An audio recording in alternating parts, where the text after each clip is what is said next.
Aku datang beri kejutan untuk suami. Tapi justru aku yang dikhianati. Dia sudah menikah lagi dan punya 2 anak. Inilah kisahku. Saat cinta dibalas luka. Selamat datang di Santi Story. Channel ini menyajikan cerita yang penuh makna, haru, dan pelajaran hidup. Setiap cerita yang kami angkat berasal dari pengalaman nyata, dikemas dalam narasi yang menyentuh hati. Sebelum masuk ke ceritanya, sahabat jangan lupa absen dulu ya. Sahabat dari mana saja. Untuk kamu yang belum subscriber jangan lupa subscriber. Yang sudah subscriber semoga rezekinya mengalir. Yuk kita dengar ceritanya. Laras menatap kalender di dinding ruang makan. Hari itu, tepat 8 tahun sejak ia dan Randy mengucap janji di pelaminan sederhana, di bawah terik matahari yang kala itu menjadi saksi cinta mereka. Waktu terasa cepat berlalu, meski tak selalu manis. Banyak tahun dilewati dengan harapan, doa, dan sesekali pertengkaran kecil yang akhirnya selalu mereka akhiri dengan pelukan. Ia mengusap perutnya perlahan. Belum tampak apa-apa, namun hatinya sudah penuh. 2 bulan usia janin dalam kandungannya. Sebuah mukjizat yang selama bertahun-tahun ia doakan di sepertiga malam. Bahkan setelah dokter menyebutkan peluangnya hamil hanya 5%, Laras tak pernah berhenti berharap. Mas pasti senang banget kalau tahu aku hamil, gumamnya pelan, sembari melipat baju Randy yang masih bersih rapi di lemari. Randy sedang dinas di luar kota, di Semarang, selama 1 bulan. Sudah 2 minggu lebih ia di sana. Komunikasi masih berjalan, meski akhir-akhir ini mulai terasa hambar. Alasan Randy selalu sama, lelah, rapat, dinas malam. Tapi Laras tak mau berpikiran macam-macam. Ia percaya pada Randy, lelaki yang dulu berjanji akan menjadi imam terbaik untuknya. Tapi Laras juga tahu, cinta harus diperjuangkan. Maka, tanpa sepengetahuan siapapun, ia menyiapkan kejutan. Ia memesan tiket kereta, memasak rendang kesukaan Randy, dan membeli kemeja putih yang sudah lama diinginkan suaminya. Di dalam koper, ia juga menyelipkan hasil USG dan sebuah surat kecil bertuliskan, "Akhirnya doa kita dikabulkan, Mas." Ia membayangkan wajah Randy yang akan terkejut, memeluknya erat, menangis haru, lalu menciumi perutnya sambil berbisik, "Terima kasih, Tuhan." Pukul 5 pagi, Laras sudah berdiri di stasiun. Ia mengenakan cardigan abu-abu dan celana panjang longgar, sederhana namun rapi. Ia membawa koper kecil dan tas jinjing. Jantungnya berdebar sepanjang perjalanan. Ia bahkan tak bisa tidur di kereta. Sepanjang jalur rel yang dilalui, pikirannya sibuk menyusun ulang skenario pertemuan mereka nanti. Sesampainya di Semarang, Laras langsung menuju hotel tempat Randy biasa menginap, sesuai informasi dari teman sekantor Randy yang tak sengaja menyebutkannya minggu lalu. Namun, saat ia tiba dan menyebutkan nama suaminya pada resepsionis, wanita berseragam itu hanya mengernyit. "Maaf, Ibu. Tidak ada nama Randy di daftar tamu," ujarnya sopan. Laras tersenyum kikuk. "Mungkin dia pakai nama perusahaan? Coba cek atas nama PT Tirta Karya." Petugas itu memeriksa ulang, lalu menggeleng. Tak ingin terlihat mencurigakan, Laras meminta izin duduk di lobi, berharap Randy muncul. Ia menunggu hampir 2 jam. Berkali-kali menelepon, namun hanya terdengar nada sambung. Tidak diangkat. Pikiran Laras mulai goyah. Tapi ia menepisnya. Mungkin Randy sudah pindah hotel, atau sedang keluar sebentar. Ia memesan ojek daring dan menuju kantor proyek tempat Randy bertugas. Namun, saat ia tiba di lokasi proyek, seorang mandor berkata bahwa Randy memang dinas di situ. Tapi jarang sekali datang belakangan ini. Biasanya dia cuma mampir sebentar. Habis itu katanya ada urusan pribadi. "Urusan pribadi?" tanya Laras, berusaha menahan getaran di suaranya. Mandor itu mengangguk sambil mengangkat bahu. "Kurang tahu, Bu. Tapi dia sering naik mobil sendiri ke arah perumahan Griasari." Nama itu asing bagi Laras. Tapi ia mencatatnya. Menjelang sore, Laras berdiri di penginapan kecil murah di sekitar perumahan yang disebutkan. Ia memutuskan menginap malam itu, merencanakan untuk mendatangi tempat itu keesokan paginya. Wajahnya terlihat lelah, tapi matanya menyala oleh rasa rindu dan tekad. Malam itu, ia duduk di tepi ranjang sambil menatap layar ponsel. Ia membuka galeri foto, Melihat potret-potret Randy tertawa, bermain gitar, bersandar di bahunya, mencium keningnya. Ia menangis pelan, bukan karena sedih, tapi karena terlalu bahagia membayangkan esok hari. Hari ketika ia akan memberikan kejutan terindah dalam hidup mereka. Tanpa tahu bahwa hari esok justru akan mengubah segalanya. Langit Semarang siang itu mendung. Angin menyapu pelan daun-daun kering yang berguguran di halaman hotel. Laras berdiri di bawah atap lobi, memeluk kedua lengannya sendiri. Udara terasa aneh, tidak terlalu dingin, tapi cukup menusuk kulit. Seperti ada sesuatu yang tak terlihat sedang diam-diam mengikis ketenangannya. Ia baru saja turun dari mobil sewaan, membawa koper kecil dan tas selempang. Wajahnya masih dihiasi harapan. Ini kota yang asing, tapi tujuannya jelas. Mengejutkan Randy di tengah kesibukannya. "Selamat siang, Bu. Bisa saya bantu?" Sapa resepsionis dengan senyum profesional. "Suami saya menginap di sini," jawab Laras sambil membuka catatan di ponselnya. "Atas nama Randy Dwi Santoso. Katanya menginap di sini selama dinas, dari perusahaan PT Tirta Karya." Petugas mengecek dengan cepat. Jemarinya menari di atas keyboard, matanya terpaku ke layar. Laras menunggu dengan jantung yang mulai berdetak sedikit lebih cepat. Hanya prosedur, pikirnya. Mungkin saja salah ketik nama atau Randy menggunakan nama perusahaan. "Maaf, Bu," kata resepsionis itu akhirnya. "Tidak ada tamu dengan nama itu. Tidak atas nama pribadi, maupun atas nama perusahaan yang Ibu sebutkan." Laras mengernyit. Coba cek lagi, mungkin dia pakai nama RD Santoso? Atau ditulis bareng perwakilan kantor. Wanita muda itu tampak ragu. "Kami sudah cek semua kombinasi nama. Mungkin suami Ibu menginap di tempat lain." Kata-kata itu terdengar sederhana, tapi terasa seperti mencubit hati. Laras mengangguk pelan, pura-pura tenang. "Iya, mungkin." Ia mundur pelan dari meja resepsionis, lalu duduk di kursi tunggu dekat jendela. Ia mengeluarkan ponsel dan menelepon Randy. Nada sambung. 1 kali, 2 kali, 3. Lalu berhenti. Tidak dijawab. Beberapa menit kemudian, ia mencoba lagi.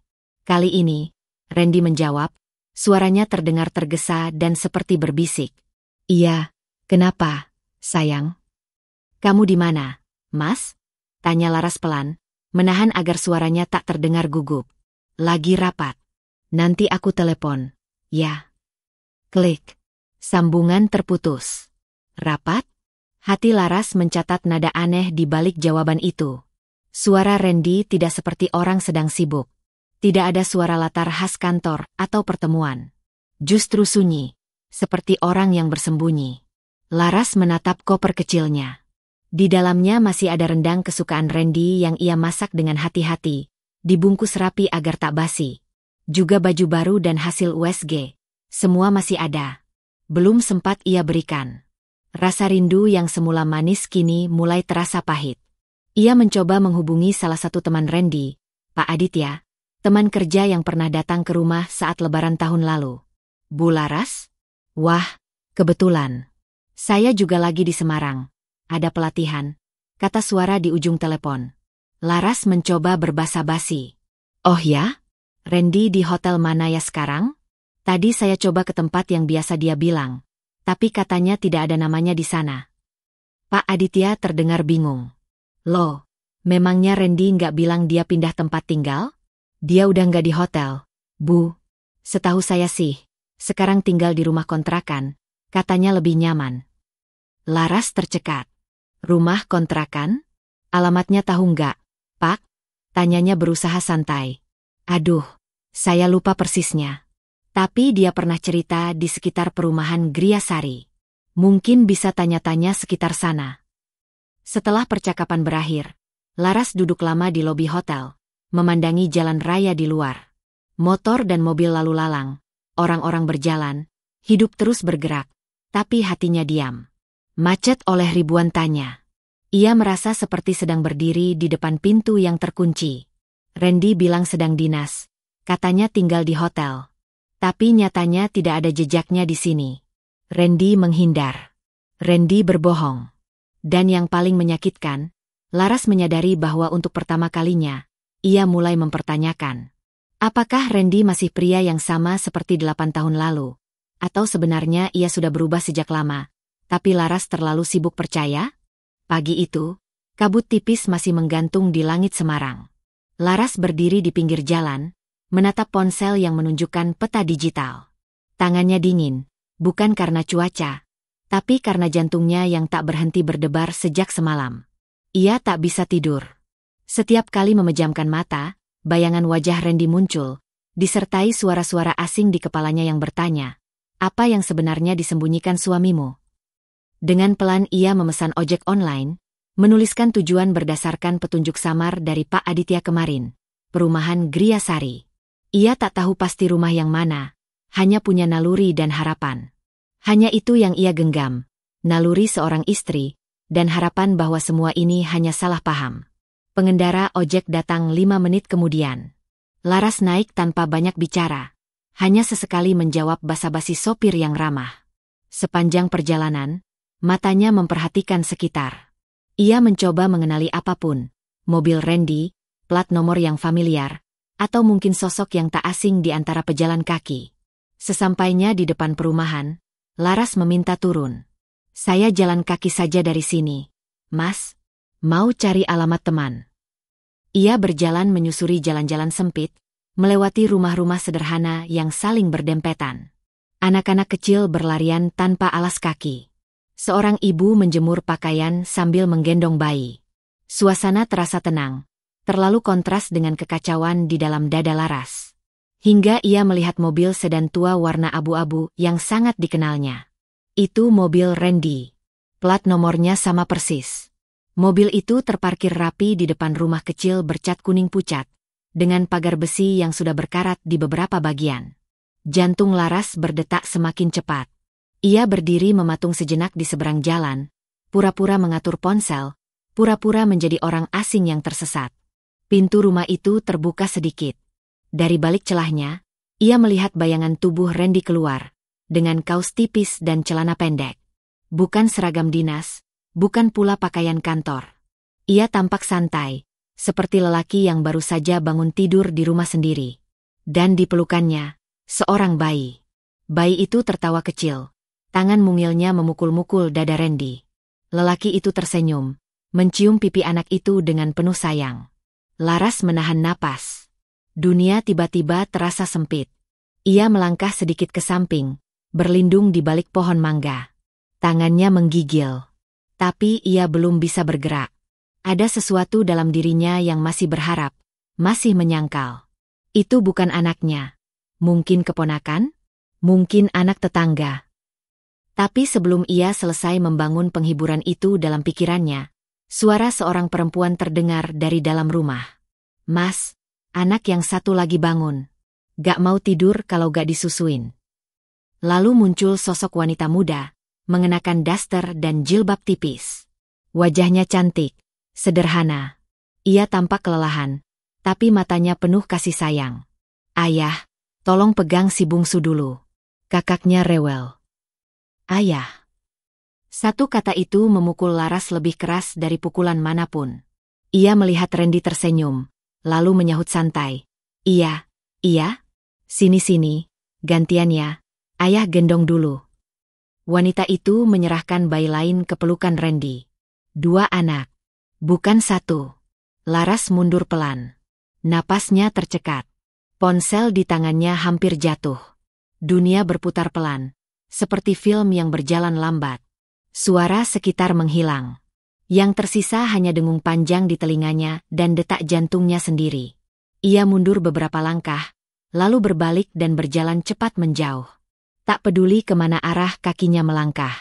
Yang penting menjauh dari rumah itu. Dari kenyataan yang baru saja mengoyak keyakinannya. Randy bukan hanya berbohong. Ia membangun hidup lain. Sebuah keluarga lain. Dan selama ini, Laras hanya menjadi satu dari 2 dunia yang Randy jalani diam-diam. Ia berhenti di gang kecil, bersandar di tembok, dan menangis diam-diam. Tak ada isak, hanya air mata yang mengalir deras dan sesekali tubuhnya terguncang menahan perih. Ia memeluk tasnya erat-erat, Seolah dengan begitu ia bisa menyatukan hatinya yang mulai hancur berantakan. Di dalam tas itu masih ada hadiah ulang tahun pernikahan mereka. Rendang yang kini dingin, baju baru, dan hasil USG. Sementara di rumah kecil itu, Randy sedang memeluk anak dari wanita lain, anak yang memanggilnya ayah. Langit mendung seperti ikut berduka. Laras berjalan seperti mayat hidup menyusuri jalanan kecil perkampungan. Kakinya terus melangkah, tapi pikirannya terhenti di depan rumah bercat kuning pucat itu. Rumah tempat Randy, suaminya, memeluk anak-anak dari wanita lain. Langkahnya gontai, tubuhnya terasa berat. Pandangannya kabur oleh air mata yang tak kunjung berhenti. Orang-orang yang berpapasan dengannya sekilas menoleh, mungkin heran melihat wanita asing yang tampak seperti baru saja kehilangan seluruh hidupnya. Ia duduk di bangku kayu di depan warung kecil tak jauh dari rumah itu. Napasnya pendek-pendek. Ia gemetar, tapi berusaha tetap diam. Pemilik warung, seorang ibu tua berkerudung, memperhatikannya dengan pandangan iba. "Nggak apa-apa, Bu?" tanya si ibu hati-hati. Laras hanya mengangguk, tapi tubuhnya tak berhenti menggigil. "Kalau butuh air minum, masuk aja, Bu. Panas di luar." Laras menoleh pelan. "Bu, maaf, rumah yang catnya kuning itu, yang mobilnya abu-abu. Bapak yang tinggal di situ, siapa ya?" Ibu itu tampak berpikir sejenak, lalu menjawab, "Oh, Mas Randy. Dia sering bantu warga sini juga. Baik orangnya. Istrinya, Bu Anya, juga ramah. Udah lama tinggal di sini." Laras menahan napas. "Istrinya?" "Iya. Mereka udah tinggal bareng dari 3 tahunan yang lalu. Kalau gak salah, anak mereka 2. Lucu-lucu. Mas Randy kalau pagi suka nganter yang sulung sekolah." Laras merasa seluruh tubuhnya kaku. Suara ibu itu terus bicara, tapi telinganya sudah berdengung. Ia menunduk, memegangi perutnya. Perih. Sangat perih. Bukan hanya di dada, tapi di tubuhnya sendiri. Rahimnya seperti berkontraksi. Perempuan itu masih melanjutkan cerita. Mungkin tak sadar betapa kata-katanya seperti pisau yang mengiris perlahan. "Mas Randy katanya pegawai negeri, tapi pulang seminggu sekali, kadang 2 minggu. Ya gitu deh, kalau kerja dinas keluar kota." Laras mengangguk perlahan, lalu berdiri dengan susah payah. "Terima kasih, Bu." Ia menahan langkahnya sekuat tenaga agar tidak roboh di tempat. Setelah agak jauh dari warung itu, ia menepi ke pojok tembok, lalu muntah. Sakitnya menusuk-nusuk. Kepalanya pusing, perutnya melilit. Dengan sisa tenaga, ia memesan ojek daring dan kembali ke penginapan. Sepanjang jalan ia diam. Bahkan sopir ojek yang sempat menanyakan arah pun tak berani mengganggunya setelah melihat wajahnya yang pucat dan mata yang sembab. Begitu sampai di kamar, Laras langsung ambruk di kasur. Nafasnya tidak teratur. Ia berusaha menenangkan diri, namun tubuhnya menolak. Perutnya kembali terasa sakit. Ia memegangi bagian bawah perutnya sambil meringis. Dan saat ia pergi ke kamar mandi, darah menetes di lantai keramik. Matanya membelalak. Ya Allah! Tangannya gemetar saat menyeka darah itu. Ia segera meraih ponsel dan menelepon nomor darurat rumah sakit terdekat. "Halo, tolong saya hamil, dan saya pendarahan." Dalam hitungan menit, ambulans tiba. Laras dilarikan ke rumah sakit. Di dalam kendaraan itu, ia hanya bisa menatap langit-langit sambil mengelus perutnya, berharap anak kecil yang baru 2 bulan itu masih bertahan. "Bertahan ya, Nak, tolong jangan pergi, cuma kamu yang ibu punya sekarang." Di ruang IGD, dokter dan perawat sibuk menanganinya. Infus dipasang, alat pemantau detak jantung janin didekatkan. Salah satu dokter berkata dengan suara tenang namun tegas. "Kandungan ibu lemah. Harus istirahat total. Jangan stres. Janinnya masih bisa diselamatkan, tapi sangat rawan." Laras mengangguk pelan, matanya sudah tak sanggup menangis lagi. Malam itu, ia tidur di ranjang rumah sakit dengan tangan diinfus, dan hati yang koyak. Suaminya sedang tertidur di pelukan wanita lain, sementara ia bertarung mempertahankan hidup anak mereka yang tak pernah diminta, tapi juga tak pernah dimuliakan oleh sang ayah. Hidupnya terasa seperti lelucon kejam yang ditulis semesta tanpa pertimbangan perasaan. Dan ia tahu, tak akan ada kejutan manis di ulang tahun pernikahan mereka kali ini. Hanya kebenaran pahit, dan luka yang terlalu dalam untuk dijahit kembali. Suara detak jarum infus di kamar rawat itu menjadi satu-satunya bunyi yang menemani Laras. Lampu temaram membuat ruangan terasa sunyi, sepi, dan dingin. Sejak kembali dari ruang tindakan semalam, Laras hanya menatap langit-langit. Air matanya sudah kering. Yang tersisa hanya kekosongan yang tak bisa dijelaskan. Dokter mengatakan janinnya selamat, untuk sementara. Tapi ia harus beristirahat total, tak boleh banyak bergerak, apalagi memikirkan hal-hal berat. Namun siapa yang bisa mengatur isi hati? Siapa yang bisa menahan pikiran dari terus-menerus memutar kejadian itu? Pintu kamar terbuka perlahan. Randy masuk, berdiri di ambang pintu. Wajahnya lelah, tapi bukan karena rasa bersalah. Lebih seperti orang yang dipaksa datang ke tempat yang tak ingin ia datangi. Laras menoleh perlahan. Matanya sembab, namun tajam. Mereka saling menatap dalam diam. Randy maju beberapa langkah, tapi tak ada pelukan, tak ada genggaman tangan. Hanya jarak dan ketegangan yang menggantung di udara. "Kamu kenapa gak bilang dari awal?" tanya Laras pelan, suaranya serak. Randy menarik napas, duduk di kursi dekat tempat tidur. Ia menunduk, lalu menjawab datar, "Karena kamu gak akan sanggup nerima." Laras mengernyit. 3 tahun, Mas. Kamu hidup ganda 3 tahun. Dan kamu pikir aku gak berhak tahu? Aku gak pernah niat nyakitin kamu. Laras tertawa pahit. Kamu menikah lagi, punya 2 anak. Itu bukan gak sengaja, Mas. Itu keputusan. Dan kamu pilih sembunyi. Randy akhirnya menatapnya. Aku punya hak, Laras. Hukum agama membolehkan. Aku gak ngelakuin sesuatu yang haram. Kalimat itu menusuk seperti belati. Hak? Suara Laras naik. Kamu bicara soal hak, tapi lupa kewajiban. Hak kamu menikah lagi. Tapi siapa yang dulu biayai kuliahmu? Siapa yang jual cincin warisan ibunya buat bayarin cicilan rumah? Siapa yang nanggung semua pengeluaran saat kamu masih jadi pegawai honorer dengan gaji pas-pasan? Suara Laras pecah. Isak mulai terdengar. Orang tuaku yang kamu anggap tak tahu diri karena minta cucu. Mereka yang ngutang ke koperasi demi kamu bisa ujian akhir. Aku yang tiap hari kerja sampai malam. Demi kita bisa punya rumah kecil itu. Randy diam. Tidak menunduk. Tidak juga minta maaf. Kamu bilang Anya lebih mengerti kamu. Lanjut Laras dengan suara bergetar. Apa dia tahu kamu pernah ditolak kerja berkali-kali dan aku tetap bilang kamu suami terbaik? Apa dia tahu kamu pernah minta tolong ke ayahku karena gaji telat dan aku pura-pura bilang ke ibuku itu untuk renovasi rumah? Randy menyandarkan punggung, tampak lelah. Anya gak nuntut apa-apa. Las. Dia gak bikin aku ngerasa gagal terus-terusan. Dia gak ngomongin anak tiap minggu. Aku capek, Laras. Aku juga manusia. Laras memejamkan mata, menahan amarah yang menggelegak. Lalu aku apa? Boneka? Tempat kamu pulang kalau lelah dari rumah satunya. Suasana kembali hening. Detak mesin infus terdengar lagi. Laras membuka mata, menatap Randy dalam-dalam. Kamu tahu aku hamil, Mas? Randy menoleh cepat. Hamil. Laras mengangguk. 2 bulan. Dan hampir hilang semalam karena kamu. Randy berdiri, mulutnya terbuka, tapi tak ada kata yang keluar. Ia melangkah ke arah Laras, tapi wanita itu mengangkat tangan, menolak didekati. Aku gak butuh belas kasihanmu.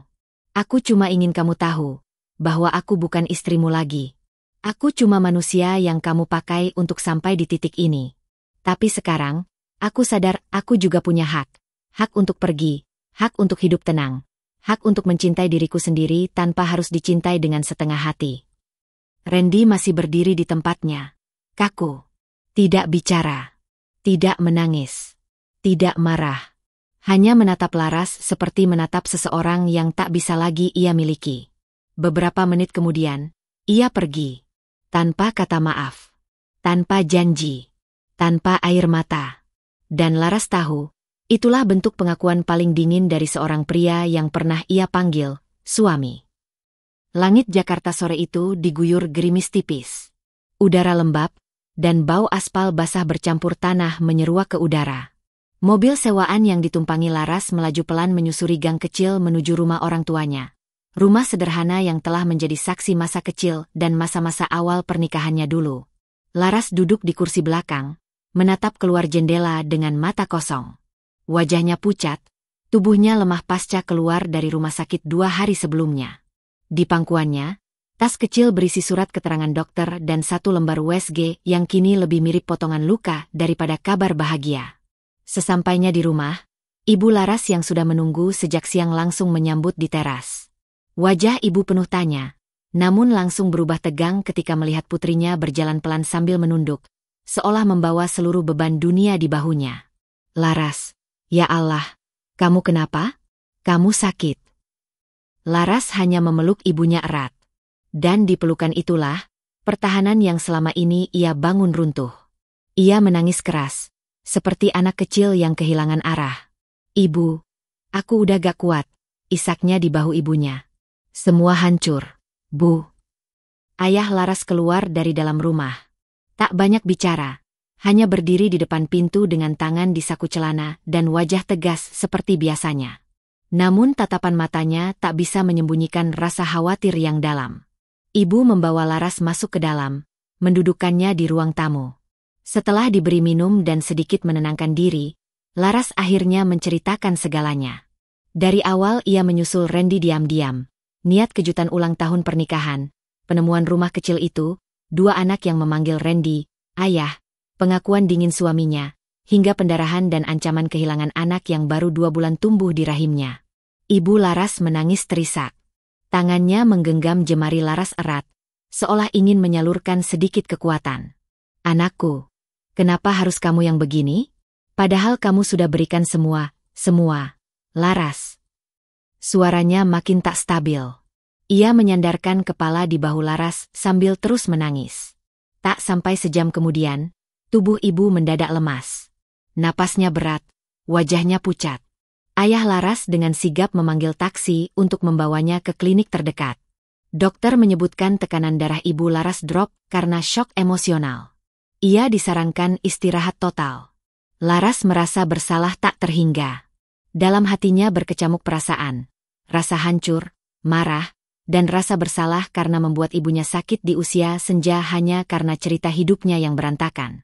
Malam harinya, Laras duduk berdua dengan ayahnya di ruang belakang. Mereka hanya ditemani bunyi jam dinding dan suara hujan rintik-rintik yang jatuh di atap seng. Ayah Laras menatap putrinya dalam-dalam, lalu berkata tanpa basa-basi. Bapak gak mau ikut campur rumah tangga kalian selama ini. Tapi satu hal yang Bapak tahu, lelaki yang menyakiti anaknya sendiri bukan lelaki sejati. Laras terdiam. Pandangannya menunduk. Jari-jarinya menggenggam ujung sajadah yang digelar di atas karpet. Ayah melanjutkan dengan suara berat namun tenang. Kalau kau gak mencintai dirimu sendiri, kau akan dihancurkan orang lain. Dan kau akan membiarkan mereka terus melakukannya. Laras memejamkan mata. Kalimat itu menggema di kepalanya berkali-kali. Ia tahu ayahnya jarang berkata banyak, tapi sekali bicara, selalu tepat sasaran. Keesokan harinya, ia duduk sendiri di kamar lama yang dulu penuh kenangan. Di atas ranjang, ia membentangkan semua bukti, surat keterangan dokter, hasil USG, tiket kereta ke Semarang, dan 1 foto Randy sedang menggendong bayi di depan rumah itu, yang sempat ia ambil dari kejauhan sebelum berlari pergi. Satu persatu ia lihat. Jantungnya kembali sesak. Tapi kali ini bukan sesak karena patah, melainkan karena keberanian yang mulai tumbuh perlahan. Ia sadar, ia telah melakukan segalanya. Bertahan, memberi, menunggu, percaya.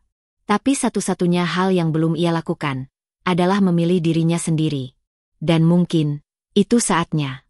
Langit pagi itu cerah, tapi hati Laras seperti diselimuti awan tebal. Ia duduk di bangku tunggu pengadilan agama dengan wajah tenang namun mata yang menyimpan ribuan luka. Syal coklat menutupi lehernya, dan tangannya yang menggenggam map kuning bergetar halus. Di dalam map itu, tersimpan bukti-bukti pengkhianatan yang selama ini ia telan sendiri. Foto, salinan surat nikah siri, tangkapan layar percakapan, dan laporan medis dari rumah sakit. Setelah berminggu-minggu berpikir, Laras mengambil keputusan. Tidak mudah, tidak cepat, tapi ini satu-satunya cara agar ia bisa berdiri kembali sebagai dirinya sendiri, bukan sebagai bayang-bayang dari suami yang menggandakan cinta secara sembunyi-sembunyi. Ruang tunggu itu perlahan mulai terisi. Randy datang dengan kemeja putih yang disetrika rapi, seolah ingin menunjukkan citra baik di hadapan hakim. Ia membawa map hitam dan wajah tegang. Tatapannya berusaha mencari mata Laras, tapi wanita itu menghindar. Tidak ada lagi ruang untuk tatapan simpati. Beberapa menit sebelum sidang dimulai, Randy menghampirinya. Ia duduk di samping Laras, suara diturunkan, nadanya mencoba lembut. Laras, tolong, jangan lanjutkan ini. Kita bisa bicara baik-baik di rumah. Laras tetap menatap lurus ke depan. Ini bukan soal rumah, Mas. Ini soal kehormatan. Aku minta maaf. Aku tahu aku salah. Tapi kalau ini sampai tersebar, aku bisa dipecat. Reputasiku di kantor. Berhenti. Laras menoleh pelan. Suaranya datar tapi tajam. Mas lebih takut kehilangan pekerjaan daripada kehilangan aku. Lebih takut dicap buruk di kantor daripada dicap pengkhianat di rumah. Mas gak pernah peduli sampai sekarang. Jadi tolong, jangan berpura-pura peduli karena posisimu terancam. Randy terdiam. Laras menunduk sesaat, lalu berkata perlahan, kau bukan hanya mengkhianatiku, Mas. Kau menertawakan harga diriku. Di belakangku, kau pangku 2 anak dari wanita lain. Sementara aku berjuang untuk 1 anak kita, sendirian. Laras bangkit dari duduknya tepat ketika namanya dipanggil untuk masuk ruang sidang. Langkahnya ringan, bukan karena tanpa beban, tapi karena untuk pertama kalinya dalam hidup, ia memilih menegakkan kepalanya, tak lagi menunduk karena cinta yang membuatnya kecil. Di dalam ruang sidang, hakim meminta kedua belah pihak duduk. Laras menyerahkan map kuningnya dengan tangan tegas. Ia menatap langsung ke arah hakim, menjawab semua pertanyaan dengan suara jelas. Apakah Anda memiliki bukti kuat bahwa suami Anda menikah lagi tanpa seizin istri pertama? Ya, Yang Mulia. Ini salinan surat nikah siri mereka. Dan ini bukti saksi dari lingkungan tempat mereka tinggal. Juga dokumentasi foto. Hakim membuka dokumen, membacanya dalam diam. Ruangan menjadi sunyi. Randy tak berkata sepatah pun, hanya menunduk dengan napas berat. Ketika tiba gilirannya berbicara, Randy mencoba menahan situasi. Saya mengakui hilaf, Yang Mulia. Tapi saya masih ingin mempertahankan rumah tangga kami.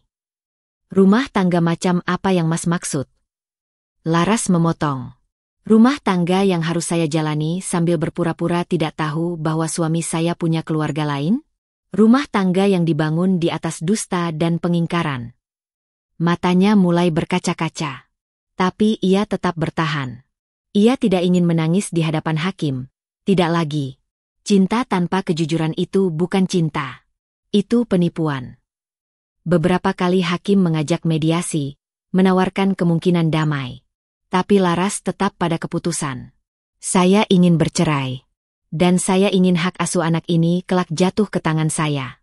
Karena hanya saya yang menantinya sejak tahun pertama pernikahan kami. Bahkan saat dokter berkata saya mandul. Saya yang menangis tiap malam. Saya yang bertahan sendirian ketika suami saya sibuk membangun rumah lain. Randy tidak menjawab. Ia hanya tertunduk, dan untuk pertama kalinya, matanya tampak merah. Namun semuanya terlambat. Putusan awal dijadwalkan untuk sidang selanjutnya. Saat Laras keluar dari ruang sidang, ia menengadah ke langit. Langit masih biru. Burung-burung masih terbang. Kehidupan tetap berjalan. Air mata akhirnya jatuh juga. Tapi kali ini bukan karena lemah. Laras menangis karena sudah berani melepaskan, meski hatinya hancur. Ia tidak pulang sebagai wanita yang kalah. Ia pulang sebagai wanita yang memilih berdiri, meski harus berdiri sendiri. 3 bulan setelah sidang cerai bergulir, nama Randy tak lagi disebut-sebut dalam daftar kepegawaian kantor pemerintah tempatnya dulu bekerja. Surat pemberhentian turun tanpa banyak perdebatan. Pelanggaran etika, mencoreng citra institusi, dan memalsukan laporan perjalanan dinas. Isu pernikahan siri yang semula berbisik perlahan kini menjadi bahan pembicaraan hangat di antara rekan-rekannya. Beberapa simpati, sebagian lainnya menghindar. Dunia yang dulu menjunjungnya, kini menjatuhkannya dengan dingin dan diam-diam. Randy pulang ke rumah kontrakannya bukan lagi dengan kepala tegak. Anak bungsunya demam, sementara Anya, wanita yang dulu ia banggakan karena lebih mengerti dirinya, mulai bersikap berbeda. Tatapannya berubah, dingin, penuh curiga. Kamu janji waktu itu, semua akan aman. Aku gak tahu kalau kamu sembunyikan utang-utang itu, ujar Anya suatu malam sambil memandikan anak mereka dengan gerak cepat dan tegang. Randy duduk di kursi plastik yang kakinya sudah pincang, mengelus dahinya sendiri. Aku kira masih bisa dikontrol. Tapi sekarang semuanya runtuh. Anya, aku gak nyangka Laras bakal bawa ini ke pengadilan. Justru karena kamu kira dia akan diam selamanya, makanya kamu bisa tenang nikah lagi. Tapi kamu lupa, perempuan kalau disakiti cukup dalam, bisa berubah jadi batu. Anya tak menunggu jawaban. Ia berjalan masuk ke kamar, menggendong anaknya dan mengunci pintu dari dalam. Randy mendesah pelan. Malam itu ia tidur di ruang tamu, di sofa tipis yang sudah mulai sobek di beberapa sisi. Sementara itu, pesan-pesan dari penagih utang terus masuk. Ia dulu meminjam dengan dalih untuk investasi masa depan, padahal sebagian besar untuk menutupi gaya hidup dua keluarga sekaligus. Tak ada tempat lagi yang bisa dituju. Kantor menutup semua akses. Keluarga besar yang dulu memujanya mulai menjaga jarak. Randy merasa seperti bangunan kosong yang tak lagi punya fungsi. Di sisi lain kota, Laras duduk di kursi rotan di depan jendela, mengelus perutnya yang kini mulai membulat. Kandungannya masuk bulan kelima. Setiap gerak kecil dari dalam rahimnya seolah mengingatkan bahwa ia tidak sendiri. Ia kini tinggal di rumah orang tuanya, membantu usaha catering kecil milik ibunya yang perlahan bangkit lagi setelah sempat sakit. Ayahnya membantu mencarikan bidan terpercaya dan menemani Laras setiap kali kontrol ke puskesmas. Pagi-pagi, Laras suka menulis di buku catatan kecil. Bukan untuk mengenang Randy, tapi untuk mencatat mimpi-mimpi baru. Ia menulis nama-nama calon anak, daftar sekolah terbaik di sekitar kota, hingga menu makanan sehat yang ia pelajari dari kelas online ibu hamil. Di halaman terakhir buku itu, ia menulis satu kalimat pendek yang ia ulang setiap malam. Aku tidak dilahirkan untuk disia-siakan. Anakku pun tidak. Sesekali, Laras mendengar kabar tentang Randy. Dari teman lama, dari media sosial yang masih saling terhubung diam-diam, dari bisik-bisik tetangga yang tak sengaja lewat. Tapi semua kabar itu tak lagi mengguncang hatinya. Ia tidak merasa menang, tidak juga ingin membalas. Ia hanya merasa lepas. Ia tahu, hidup ini tidak adil. Tapi dari ketidakadilan itulah, ia belajar untuk tak menggantungkan harga dirinya pada siapapun, termasuk lelaki yang tak tahu berterima kasih. Dan setiap kali anaknya bergerak di dalam perutnya, ia tahu, luka itu memang masih ada. Tapi di balik luka, ada kehidupan baru yang sedang ia siapkan, bukan hanya untuk anaknya, tapi untuk dirinya sendiri. Hujan turun pelan sore itu, seperti bisikan lembut dari langit yang menyambut kelahiran seorang jiwa baru ke dunia. Tangis bayi perempuan itu menggema di ruang bersalin, membuat Laras menangis bersamaan. Tangis yang bukan karena sakit, tapi karena lega.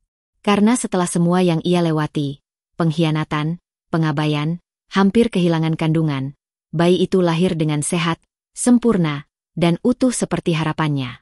Ia cantik sekali, Bu, ujar bidan sambil menyerahkan bayi mungil yang dibalut kain putih ke pelukannya. Laras memeluk erat, mencium kening kecil yang masih hangat. Selamat datang, anakku, bisiknya dengan suara bergetar. Kamu adalah alasan ibu memilih bertahan, saat semuanya runtuh. Ia menamai anaknya Aluna Zahira, yang berarti cahaya yang jernih. Nama itu dipilihnya sejak bulan ke-7 kehamilan, saat ia mulai berdamai dengan takdir. Sejak saat itu, hidup Laras berubah pelan-pelan. 2 bulan setelah kelahiran Aluna, Laras mulai bergerak lagi. Ia tak ingin hanya tinggal diam di rumah menunggu luka-luka lama sembuh dengan sendirinya. Ia tahu, untuk sembuh, seseorang harus bergerak, meski tertatih. Bersama sahabat lamanya, Dina, teman SMA yang kini menjadi ibu tunggal juga, Laras membuka usaha kecil-kecilan, catering rumahan dan hampers untuk ibu hamil. Mereka memulainya dari dapur kecil milik ibu Laras. Modalnya bukan uang, tapi rasa percaya dan tekad. Lambat laun, usaha itu tumbuh. Pelanggan mulai datang, sebagian besar sesama perempuan yang sedang berjuang bangkit dari kisah rumah tangga yang tak selesai dengan indah. Tak hanya itu, Laras juga mulai menerima undangan sebagai narasumber di komunitas perempuan. Ia bercerita, bukan sebagai korban, tapi sebagai penyintas. Tentang bagaimana seorang perempuan bisa bangkit, bahkan saat dicabik dari dalam. Tentang bagaimana mengubah air mata menjadi bahan bakar, dan luka menjadi pelajaran yang mahal. Pengkhianatan bukan akhir, katanya dalam sebuah seminar kecil di rumah baca komunitas. Tapi bisa jadi awal bagi seorang perempuan mengenal dirinya sendiri.